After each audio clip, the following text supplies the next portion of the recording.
যখন দেখবেন বৃষ্টি হচ্ছে তখন দোয়া করবেন, দোয়া কবুল হবে ইনশাআল্লাহ। দোয়া করার আগে একবার বলবেন আলহামদুলিল্লাহ, কমপক্ষে একবার বলবেন আলহামদুলিল্লাহ রাব্বিল আলামিন, একবার কমপক্ষে। মানে প্রথমে আল্লাহর প্রশংসা করবেন, তারপর একবার দরুদ পড়বেন আল্লাহুম্মা সাল্লি আলা মুহাম্মাদ ওয়া সাল্লিম, তারপর হাত তুলে দোয়া শুরু করবেন। বৃষ্টি পড়ছে, দোয়া শুরু করে দেন, দোয়া কবুল হবে ইনশাআল্লাহ। আজান দিয়েছে, আজান এবং একামতের মাঝখানের সময়টা আছে, এই সময়টা কাজে লাগান, দোয়া কবুল হবে ইনশাআল্লাহ।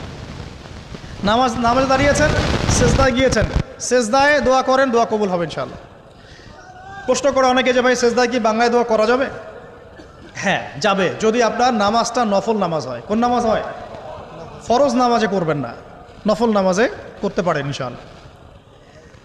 সেজদায় বান্দা আল্লাহর সবচেয়ে কাছাকাছি থাকে, এই সময়ে বেশি বেশি দোয়া করতে রাসূল সাল্লাল্লাহু আলাইহি ওয়াসাল্লাম তাগিদ দিয়েছেন।